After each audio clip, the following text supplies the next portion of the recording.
दिल्ली के 6 मंदिरों पर वक्फ ने अपना दावा ठोक दिया है। आज हम आपको बताने जा रहे हैं आखिर कैसे वक्फ बोर्ड की हड़पने वाली नीति ने देश की राजधानी में स्थित मंदिरों को भी नहीं छोड़ा है।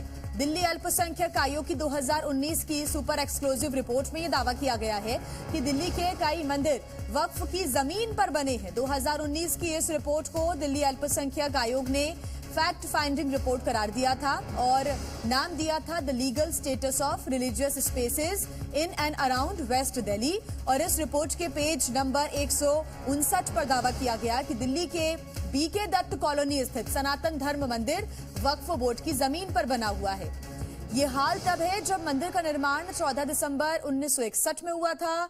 मंदिर का शिलान्यास खुद उस समय भारत की सरकार के केंद्रीय मंत्री ने किया था, यानी भारत में वक्फ एक्ट आने से 34 वर्ष पहले ही इसका शिलान्यास किया गया था। इस तरह दिल्ली अल्पसंख्यक आयोग की रिपोर्ट के पेज नंबर 35 पर दावा किया गया कि दिल्ली के मंगलापुरी स्थित प्राचीन शिव मंदिर और शमशान घाट भी वक्फ बोर्ड की जमीन पर बने हैं। और ऐसे में इस तरह इसी रिपोर्ट के पेज नंबर 36 पर यह दावा भी किया गया कि मंगलापुरी स्थित शिव शक्ति काली माता मंदिर का निर्माण भी वक्फी जमीन पर हुआ और जमीन पर दावा हिंदुओं का नहीं बल्कि वक्फ बोर्ड का है। दिल्ली अल्पसंख्यक आयोग की इस रिपोर्ट में दिल्ली के अनेकों मंदिरों पर दावा किया गया है कि ये वक्फ की जमीन पर बने हुए हैं, लेकिन सच ये है कि ये मंदिर भारत में वक्फ एक्ट आने से कई दशकों पहले ही बन चुके थे। मंदिरों पर वक्फ ने ठोका दावा। दिल्ली के 6 मंदिरों को अपनी प्रॉपर्टी वक्फ बोर्ड ने बताया है। बोर्ड ने इन तमाम जमीनों पर जिन पर इन मंदिरों का निर्माण हुआ है उन पर अपना दावा किया है।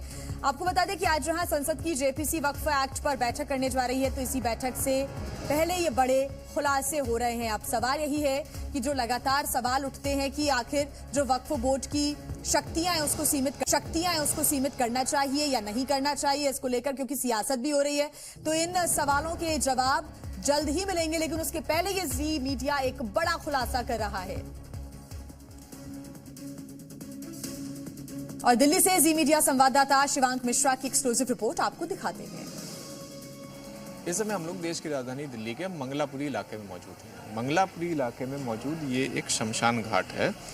इस शमशान घाट की ज़मीन के ऊपर वक्फ बोर्ड का दावा यह है कि ये वक्फ बोर्ड की ज़मीन है, वक्फ बोर्ड की संपत्ति है, जिसको अवैध रूप से इंक्रोच करके यहाँ पर हिंदू मंदिर और शमशान बनाया गया है। अब इस अंत्योष्टि स्थल पे आज से 45 साल पहले इस अंत्योष्टि स्थल की स्थापना करी गई थी और इस अंत्योष्टि स्थल के जो संचालक हैं उनके मुताबिक जिस समय यहाँ की इस अंत्योष्टि स्थल की स्थापना करी गई थी उस समय यहाँ पे मुस्लिम आबादी ना के बराबर थी। पूरी यहाँ पे बंजर ज़मीनें हुआ करती थी। साथ ही इस अंत्योष्टि स्थल पे जो दिल्ली सरकार का सरकारी बिजली का बिल आ रहा है वो भी यहीं के इसी अंत्योष्टि स्थल के संचालक के नाम से आ रहा है। तो अब ऐसे में ये देखना होगा कि जिस तरह से वक्फ बोर्ड लगातार संपत्तियों के ऊपर अपना दावा कर रही है तो उसका क्या निराकरण निकल पाता है। अनेकों मंदिरों पर वक्फ बोर्ड ने अपना दावा जरूर ठोक दिया है, लेकिन उसके बाद से अब प्रतिक्रियाएं सामने आ रही हैं। जो स्थानीय लोग हैं उनका इस पूरे मामले के बाद क्या कुछ कहना है, रिपोर्ट आने के बाद आखिर उनको क्या लग रहा है, क्या प्रतिक्रिया उनकी रही, सुनाते हैं आपको। यहाँ पर तो कभी ऐसा वक्फ बोर्ड यहाँ कभी सुना ही नहीं हमने, और ये तो जबरदस्ती वाला दावा है। भी समझ मुझे लग रहा है ऐसा कुछ। कितने साल से आ रहे हैं पूजा पाठ करने यहाँ? अब समझ लो जैसे बचपन ही से आ रहे हैं यहाँ पे हम लोग पूजा पाठ करने, जब सब मंदिर सुनते चले आ रहे हैं। हाँ जी, पहले अभी कभी वक्फ बोर्ड का कभी कोई दावा, कभी ये जो पूरे यहाँ पार्क बने हैं सब, यहीं बच्चे पूरी कॉलोनी के खेला करते थे, कभी हमने सुने नहीं है किसकी जमीन, अपनी सब समझते थे। जो पंडित जी है उन्हीं का मंदिर है, उन्हीं का प्लॉट है। अच्छा, प्लॉट भी उन्हीं का है। अच्छा, एक ये बताओ, जैसे वक्फ बोर्ड ने ये दावा करा है कि उनकी ज़मीन है, तो उसके ऊपर क्या कहना है आपका? कभी सुना उसके बारे में क्या होगा? नहीं, अपनी इतनी साल से पुरानी ज़मीन है, कोई सी दिक्कत थोड़ी है भाई। इसमें तो वक्फ बोर्ड जाने क्या कर रहा है क्या नहीं कर रहा है। ये है जो हमारा ये मंदिर है, ये पालम गाँव के लोकल रहने वाले हैं, हमारे पंडित जी हैं जो, और 3 भाई हैं। ये इनकी खुद की ज़मीन है, खुद की ज़मीन में ये मंदिर बना रखा है और कई सालों से है। लगभग मैं 20-25 साल से मैं यहाँ हूँ, देखता चला आ रहा हूँ कि मंदिर इन्हीं का है।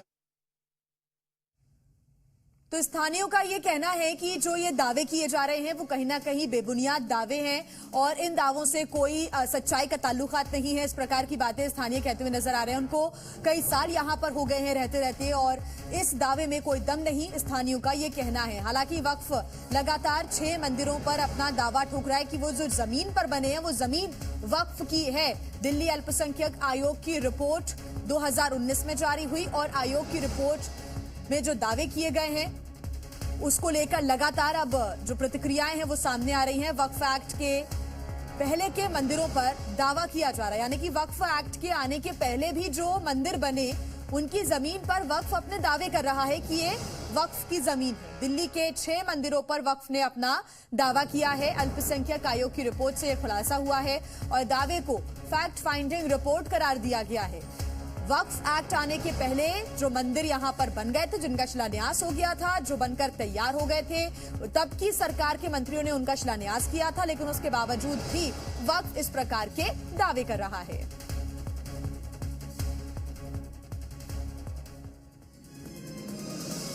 और इस बीच एक और बड़ी खबर आपको बता दें, गुजरात की भरूच से है, जहां पर वक्फ बोर्ड की जमीनों की बिक्री और किराए को लेकर घोटाले का मामला सामने आया है। साल 2023 से पुलिस ने अब तक कुल 8 शिकायतें दर्ज की हैं। आरोप है कि वक्फ बोर्ड के सदस्यों ने कई जमीनें बेच दी। इसमें कई जमीनें तो हिंदुओं को बेची गई है। मामले में सरकार की ओर से कुल 32 लोगों के खिलाफ शिकायत दर्ज की गई है, जिसमें से 28 आरोपी गिरफ्तार हुए हैं। और यही वजह है कि लगातार ये मांग उठती रही कि जो वक्फ की शक्तियां उनको सीमित कर दिया जाना चाहिए और इसी वजह से जो जेपीसी है लगातार इस पूरे मामले को लेकर मंथन भी कर रही है। आज भी बैठक होनी है और इस बैठक में चर्चा की जाएगी कि जो वक्फ की शक्तियां उनको सीमित करना है, किस प्रकार से आगे इसको लेकर कदम बढ़ाया जाएगा। लेकिन इस बीच गुजरात से भी ऐसी सामने आई है तस्वीरें।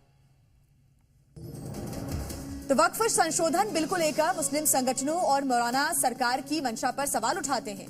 आरोप लगाया जाता है कि फैसला दरअसल मुसलमानों को निशाना बनाने के लिए लाया गया है।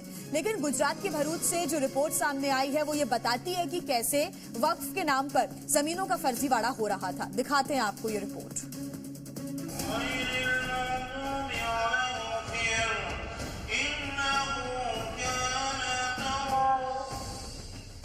वक्फ संशोधन बिल का विरोध करने वालों को ये खबर देखनी चाहिए। पूरे देश में वक्फ संशोधन बिल के खिलाफ मुहिम छेड़ने वाले मौलाना भी ये खबर जरूर देखें। गुजरात के भरूच में वक्फ बोर्ड की जमीनों की खरीद बिक्री और किराए के करार में बड़ा घोटाला सामने आया है। पुलिस के मुताबिक वक्फ से जुड़े लोग जमीनों के फर्जी दस्तावेज बनाते थे, वक्फ बोर्ड की जमीनों को बेचते थे। जो जमीन नहीं बेची जा रही हो उसे अवैध पट्टों में दिया जाता था। वक्फ बोर्ड के नकली हुक्म को बना के इसके आधार पे वेचाण दस्तावेज तथा भाड़ा करार करके इसकी जमीन पर गैरकायदेसर कब्जा करने के रिगार्डिंग ये गुने दाखिल हुए हैं, जिसमें आईपीसी की कलम 465, 667, 468, 471, 120 बी और नोंदणी अधिनियम की कलम 82 ए, बी, सी और डी के अंतर्गत ये गुने दाखिल हुए हैं। जमीन का ये खेल पूरी प्लानिंग के तहत अंजाम तक पहुंचाया गया। इसमें पूरा गिरोह शामिल था। भरूच पुलिस ने इस मामले में कुल 8 शिकायतें दर्ज की हैं। पुलिस ने 32 लोगों के खिलाफ मुकदमा दर्ज किया है। ताबड़तोड़ छापे में 28 लोगों को गिरफ्तार भी कर लिया है। सभी आरोपियों से पुलिस ने कड़ाई से पूछताछ की तो कई खुलासे हुए हैं।